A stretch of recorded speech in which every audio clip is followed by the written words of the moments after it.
like I said, especially on short notice and final week and a lot going on, so I appreciate it.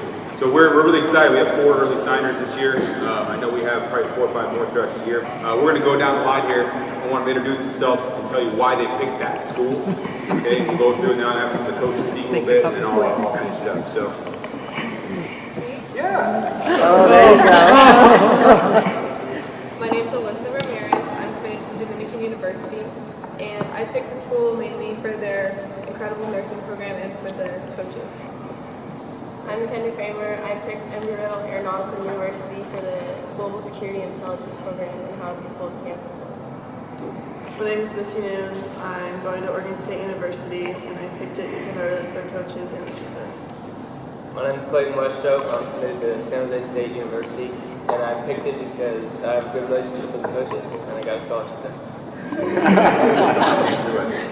So what we're going to do next, we're going to have some of the coaches come up this week. So Coach Brady is going to talk about Clayton, and then Coach Garcia here to talk about our 3 level ages. Coach Brady. By looking at Clayton, you can tell that what I'm going to say is not going to shock you. He's a throwback kid, and that's what I love about the guy. The guy never says a word. He just comes out, works hard, always wants the ball, always wants to pitch. And in this day and age with pitch counts and worry about this, worry about that, I always ask him, I go, Clayton, I got to ask you, you good? Yeah, I'm good, I'm good. And there's never anything about, never wants to come out of the game, never wants to not compete. And the epitome of that was the playoffs last year. He threw like 95 pitches on Friday against Redwood, just carved him up, threw a great game. And then we had the whole hand, foot, and mouth debacle. And then Martinez wasn't ready to go on Tuesday, and I asked him, I go, Clayton, you go? He goes, yeah, why are you asking? I go, well, you threw 95 pitches on Friday.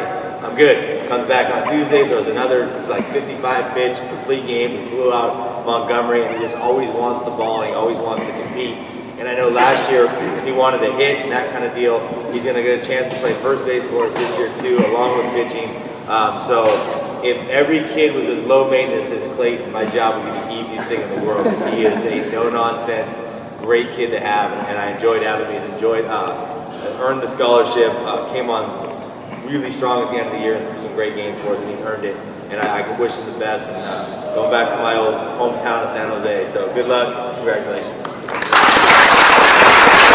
My name is Tom Garcia. I've had the pleasure of coaching these young ladies here at Livermore, and when they were very young in the local leagues, and it's been a pleasure just watching them move forward. For me, this was the first group of girls I coached after my daughter stopped playing, so it's kind of like I had a real connection, looking to foster relationships, which is what we really like to do. One side note is I coached at another high school locally for a while.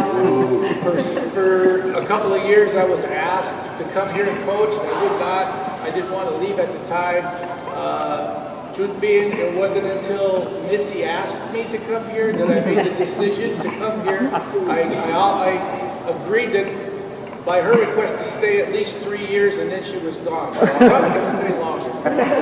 Missy was the one that kind of got me to come over at the time that I did, and I loved every minute of it, and I don't anticipate not doing this. Presently, I have the great pleasure of coaching Alyssa on travel ball, which I hadn't done before, and she's just an outstanding player. Great student, as all these girls are, and you have to realize that they give up a whole bunch of stuff that the other girls get to do because they're either studying or they're out on the road playing ball. And it's a big sacrifice, and I know they probably would like to be somewhere else, but every time they're always there doing exactly what they need to do in the classroom, on the field, to get the scholarships and be the kind of kids that they are. I'm sure they'll be very successful as they move forward, just because they know how to make the sacrifices to get ahead. With McKendra, I coached her at a very, very young age, and then now as her career winds down in the high school and going to college, I get to do it again. So it's great for me to see, just the transition and what great players they are, but also great people with outstanding families. So from my perspective, it's just a pleasure to be around them all the time, and I'm certainly, after this season, I will miss them, but as I do, hopefully, with my other girls that have gone off and played in college, I do try to sneak away and go see them play in college as well, because it's, it's my pleasure just being around them. So, congratulations. What these people had to give up to be a college athlete is a lot of people don't really understand. The extra practice, the club teams, the working on homework at 1 in the morning because you were at practice till 9 o'clock, 10 o'clock at night. All those things really kind of add up to this big picture that we have here, and it has now dividends when it's paid off. So they're going to get a whole different culture shock when they get to college and see what a college athlete is, and it doesn't get easier. But they're going to have a blast. They're going to have fun with it. We're really excited. We're going to have everyone, quote unquote, sign here. I know most of us have already signed and turned our stuff in, but welcome to being a college athlete. Go ahead, sign your stuff.